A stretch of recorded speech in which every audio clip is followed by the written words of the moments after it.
ಪ್ರಾದೇಶಿಕ ಸಾರಿಗೆ ಕಚೇರಿ ರಾಮನಗರ ಬೆಂಗಳೂರು ದಕ್ಷಿಣ ಜಿಲ್ಲೆ ಇವರ ವತಿಯಿಂದ ರಾಮನಗರದ ಸರ್ಕಾರಿ ಪದವಿ ಪೂರ್ವ ಬಾಲಕಿಯರ ಕಾಲೇಜಿಗೆ ತೆರಳಿ ಅಲ್ಲಿನ ವಿದ್ಯಾರ್ಥಿಗಳಿಗೆ 37ನೇ ರಾಷ್ಟ್ರೀಯ ರಸ್ತೆ ಸುರಕ್ಷತಾ ಮಾಸಾಚರಣೆಯ ಅಂಗವಾಗಿ ಸುರಕ್ಷತೆಯ ಕುರಿತು ಜಾಗೃತಿ ಮೂಡಿಸಲಾಯಿತು. ಪ್ರಾಂಶುಪಾಲರಾದ ಶ್ರೀ ಶಿವಸ್ವಾಮಿ ಅಧ್ಯಕ್ಷತೆಯನ್ನು ವಹಿಸಿದ್ದರು.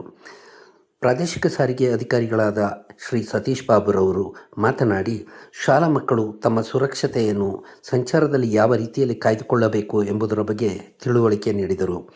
ಇದೇ ಕಾರ್ಯಕ್ರಮದಲ್ಲಿ ಶ್ರೀಮತಿ ವಿದ್ಯಾ ಮೋಟಾರು ವಾಹನ ನಿರೀಕ್ಷಕರು ಉಪಸ್ಥಿತರಿದ್ದು ಮಕ್ಕಳಿಗೆ ಸೂಕ್ತ ತಿಳುವಳಿಕೆಗಳನ್ನು ನೀಡಿದರು. ನಂತರ ಕಚೇರಿಗೆ ತೆರಳಿ ಬಂದ ಸಾರ್ವಜನಿಕರಿಗೆ ರಹವೀರ್ ಪ್ರಶಸ್ತಿಯ ಬಗ್ಗೆ ತಿಳುವಳಿಕೆಯನ್ನು ನೀಡಲಾಯಿತು.